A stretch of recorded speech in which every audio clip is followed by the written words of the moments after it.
You look like you're struggling with focus if you've found this video. Perhaps you're desperate, unable to find a way out of your own situation.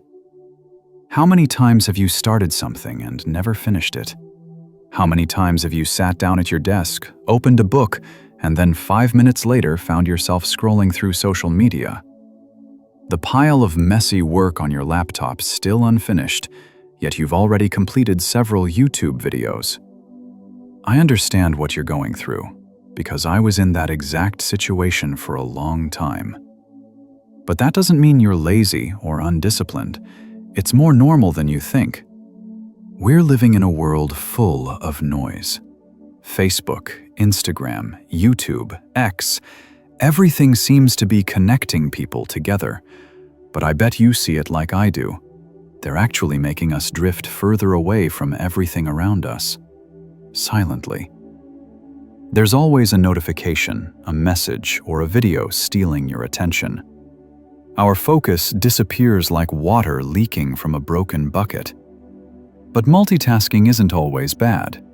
Our ancestors had to constantly scan their environment to guard against danger. This fragmented attention kept us alive, but in today's world, it's weakening us from deep within. Scientists at the University of California found that it typically takes a person up to 23 minutes to fully recover their ability to focus after being distracted. Now multiply that number by the times you distract yourself by checking your phone, switching to another task, turning on music, or anything like that. But what if there was a method to break that pattern? To train your brain to eliminate all distractions and immerse yourself completely in your work, to the point where the outside world simply vanishes. This method is real, and it's not some new gimmick thought up by a digital marketing expert. This technique originates from Japanese Zen monasteries and is called Ichigo Ichie. Ichigo Ichie is the philosophy of focusing entirely on one thing at a time. It's widely applied in Japanese Zen Buddhism, and this is exactly what we're about to explore. Today, before we dive into the main content, I want to send my thanks to the new members who have joined the channel. I also want to thank each of you who has engaged, left comments, and shared the videos. You play an incredibly important role in the channel's growth. Thank you all so much. And now, I want to hear from you in the comments section. What distracts you the most these days? Is it your smartphone, social media platforms, or the thoughts in your own head? Please share below. Back to the video. Chapter 1. The Story of Mike. Mike was 18 years old when he realized he was losing in the race of life. He wasn't a poor student at all, quite the opposite. He even had abilities in math, physics, and programming. What made Mike struggle was his inability to focus. He'd sit down at his desk for just a few minutes before scrolling Instagram. He'd open his calculus textbook, but then start daydreaming about how amazing it would be to work at Google. He'd start a lecture video, but pause halfway through to check a game score. And here's the thing, Mike harbored a dream. A grand dream, full of pressure, almost unrealistic. He wanted to become an MIT student, the Massachusetts Institute of Technology, one of the most prestigious and difficult schools to get into on the planet, the forge of geniuses. His academic performance was nowhere near what was required. While others were consistently excelling with high grades, Mike kept hovering in that mediocre zone. A C here, a B there, enough to survive, but not enough to dream of MIT. And his friends? They would mock Mike mercilessly.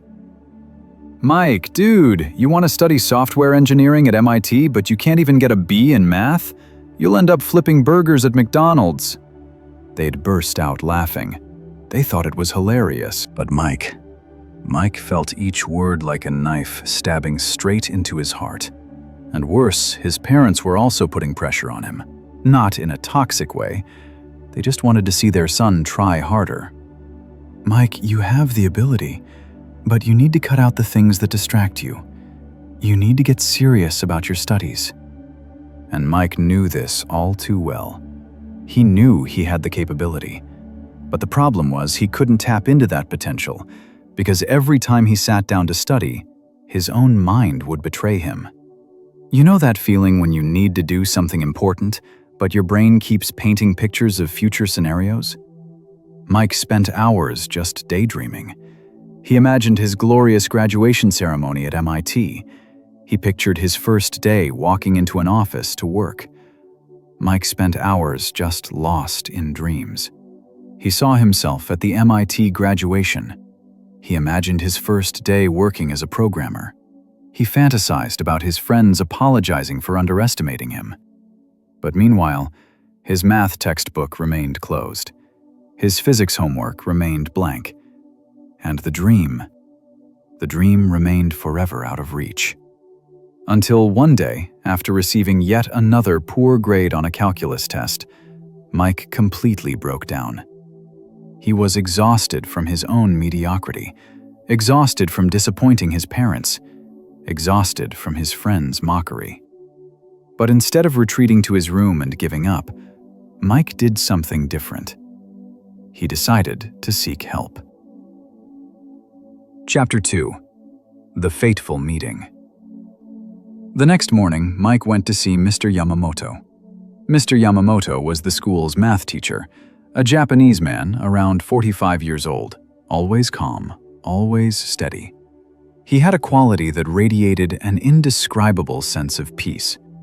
While other teachers had to shout to maintain order in class, Mr. Yamamoto only needed one look, and everyone fell silent. Mike knocked softly on the teacher's office door after school. "Mr. Yamamoto, may I speak with you for a moment?"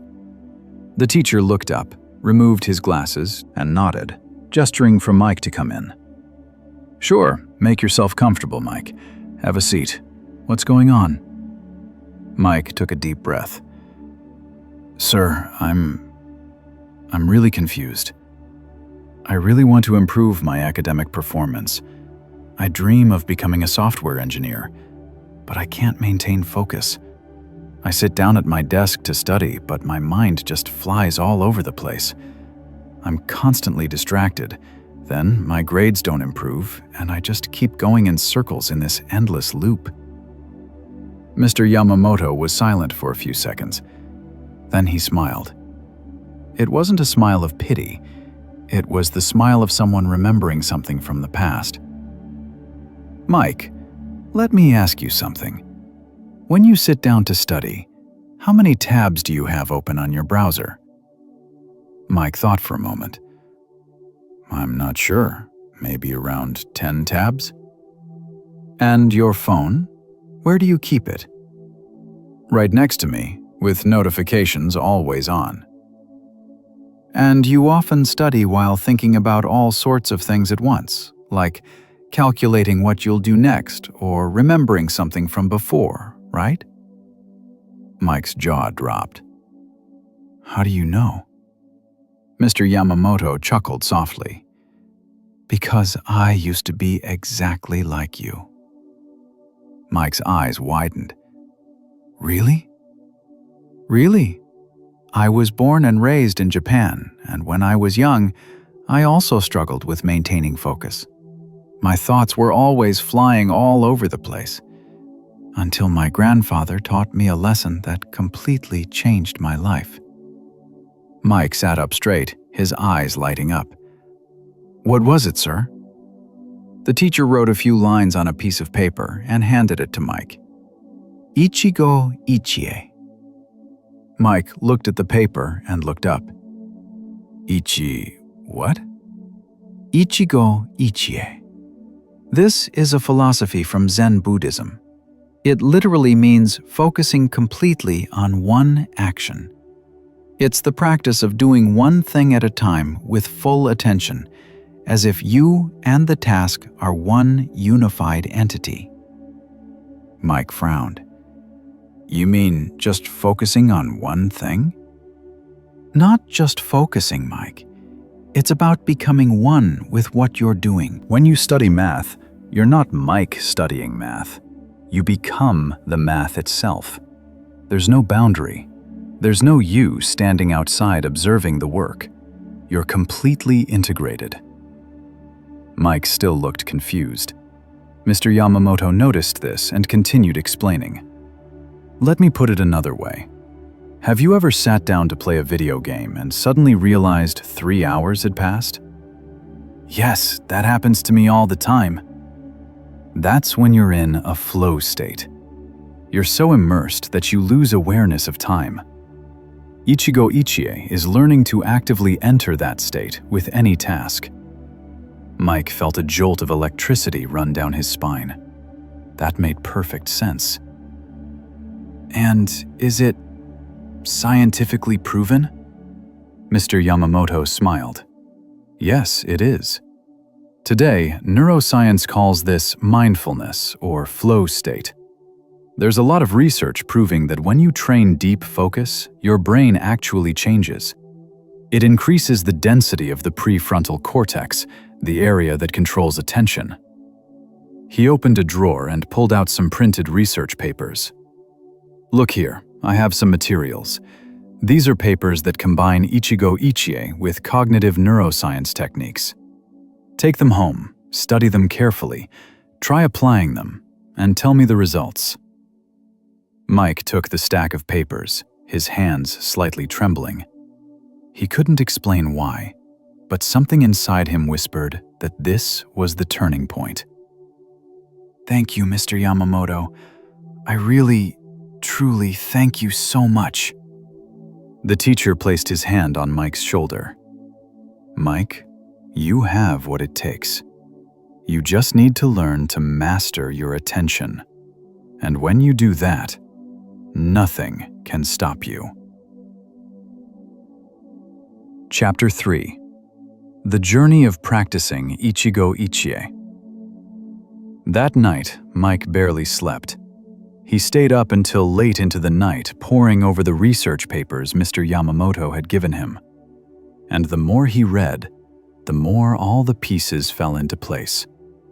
One of the articles discussed how our brain works, about how with each distraction, each notification that appears, each time we switch tasks, the brain must expend energy to restart and refocus. And the more frequently you do this, the more you inadvertently train your brain to become accustomed to being distracted. Another research paper presented the Pomodoro technique combined with Ichigo Ichie. These were short blocks of time with absolute focus, followed by 5 to 10 minutes of intentional rest.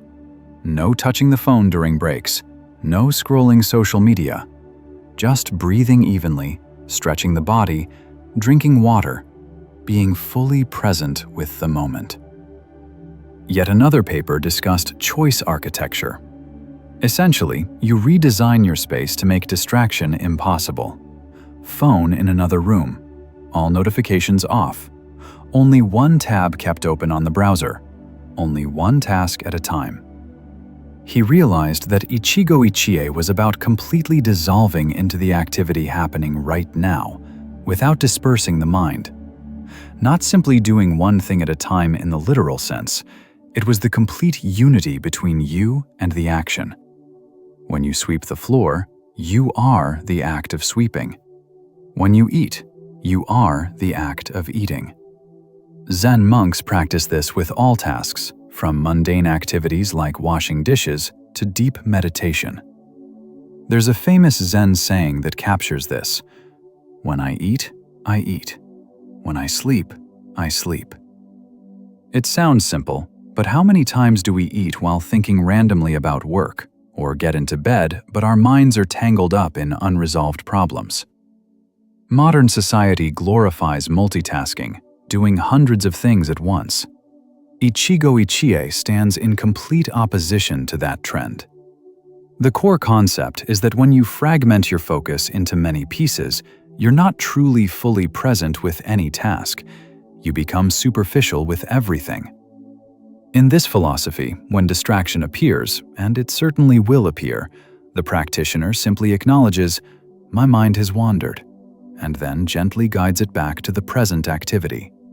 No sense of guilt, no disappointment. It's a continuous process of bringing the mind back.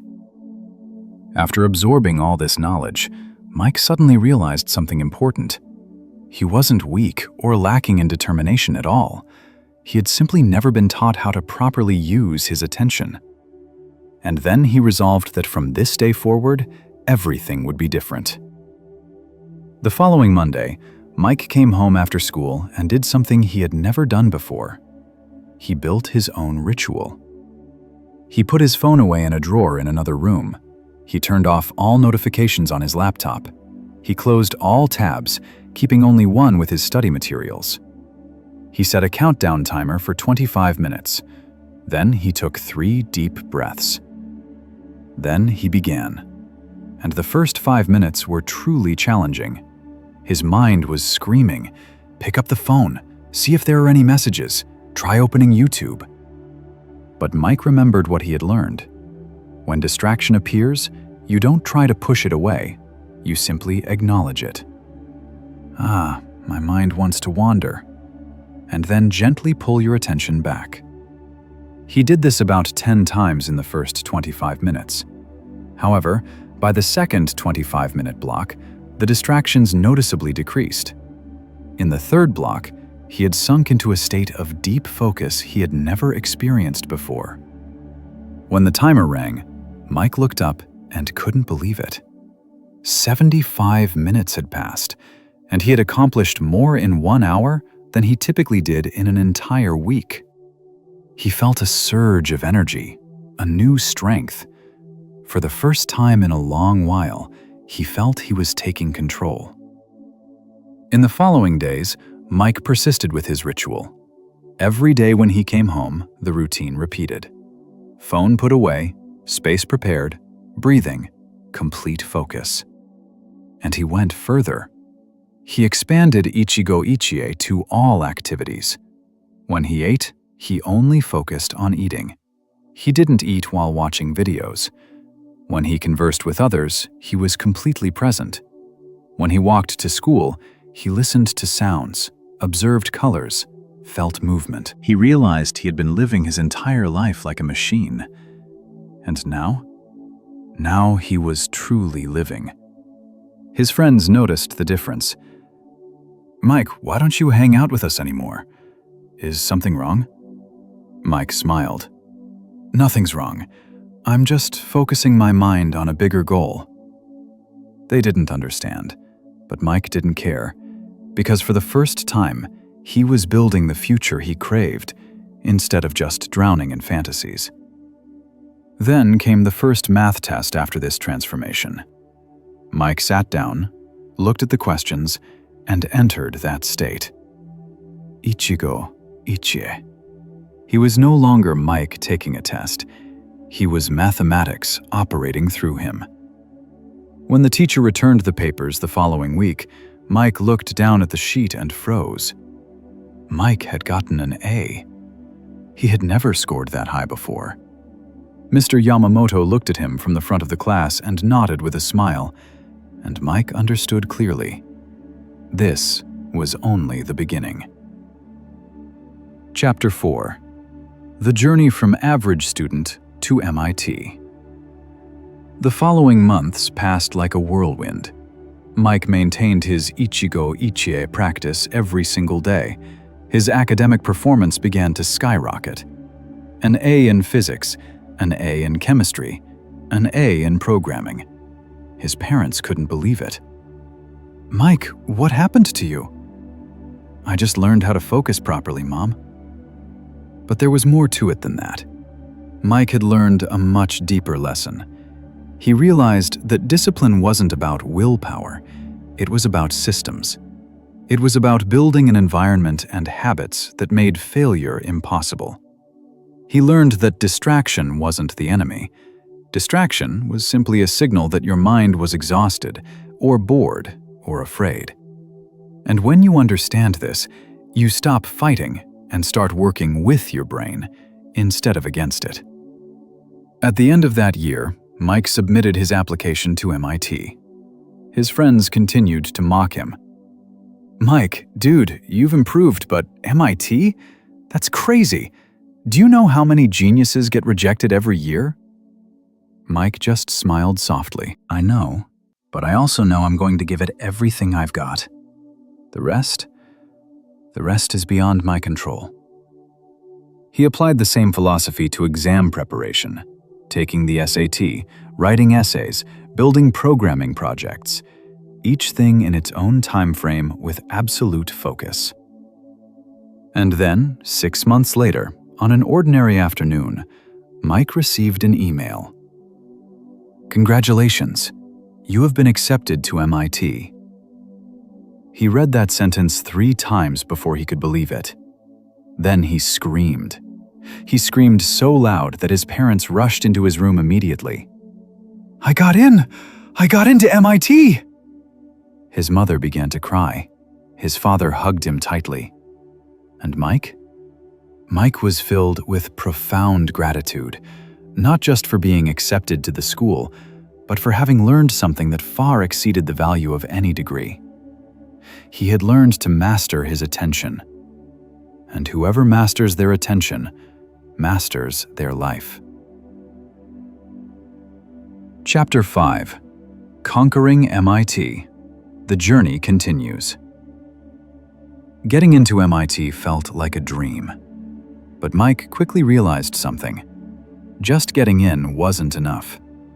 The academic pressure, the enormous workload, the fierce competition. It was a completely different world. But Mike had a unique advantage. While other students struggled with distraction, procrastination, and anxiety, Mike had Ichigo Ichie. He maintained his daily ritual before studying, the same routine. Clean space, phone put away, 3 deep breaths, then complete immersion. He applied this technique to everything: programming projects, algorithm classes, group work, and the professors began to notice. "Mike, your attention to detail is impressive. You don't miss a single thing." Because Mike had understood a core principle. Talent matters, but attention is the real power. Throughout his 4 years of college, Mike wasn't the most brilliant student, but he was one of the most consistent. And long-term consistency always beats disorganized genius. He graduated with honors. Right after that, he landed a job as a junior programmer at a tech company. And look, Mike could have relaxed. He could have thought, "I've made it. Now I can slow down." But he didn't do that, because he had learned an essential lesson. Everything is a journey. There is no final destination. There's only the next step. So he applied Ichigo Ichie to his work. Every line of code was written with complete focus. Every meeting, he was 100% present. Every project, he immersed himself deeply. And in just 2 years, Mike was promoted to full-stack developer. 3 years later, he became a senior developer. At 28, he was a team lead. His colleagues kept asking, "Mike, what's your secret? How are you always so consistent?" And Mike always answered the same way. "I'm not smarter than you. I just learned how to eliminate distractions and be fully present, one thing at a time, with complete attention." Chapter 6. The Science Behind the Method. But wait a minute. You might be thinking, okay, nice story, but does it actually work? Or is it just empty motivation? Let's get to the truth. According to a study published by neuroscientists at Harvard University, regular mindfulness practice, exactly what Ichigo Ichie proposes, increases gray matter density in the prefrontal cortex. This means your brain actually changes its structure. The brain region responsible for planning, impulse control, and focus becomes stronger. Another study conducted by researchers at Stanford University showed that people who practice focused attention experience up to a 40% reduction in activity in the brain's default mode network. This is the network that's active when your mind wanders, when you think about the past or future, when you're distracted. In other words, practicing Ichigo Ichie actually turns off the distraction center in your brain. And there's more. A neuroscientist with many years of experience specializing in neuroplasticity said in an interview, "The human brain is extremely adaptable. When you continuously train your attention, you're not just improving a skill, You're rewiring neural pathways. You're creating information highways where before there were only dirt paths. In other words, every time you bring your attention back when it wanders, you're actually building a stronger brain. And look, this isn't mystical, it's pure neuroscience. The Pomodoro technique, combined with Ichigo Ichie, has been used by programmers and writers. Why? Because it works. When you eliminate distractions from your environment, when you work in focused time blocks, when you bring your attention back every time it wanders, you're doing the equivalent of a workout for your brain. And just like muscles grow when you lift weights, attention grows when you train it. You know what the most amazing thing about Ichigo Ichie is? It's not just about productivity. It's not just about doing more in less time. It's about truly living. Think about it. How many times have you eaten an entire meal without even remembering the taste? How many times have you watched a movie but kept checking your phone?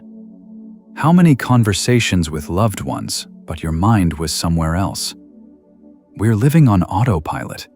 We're letting life pass by while we're distracted. And Ichigo Ichie? It wakes you up. When you learn to be completely present, you don't just work better, you live better.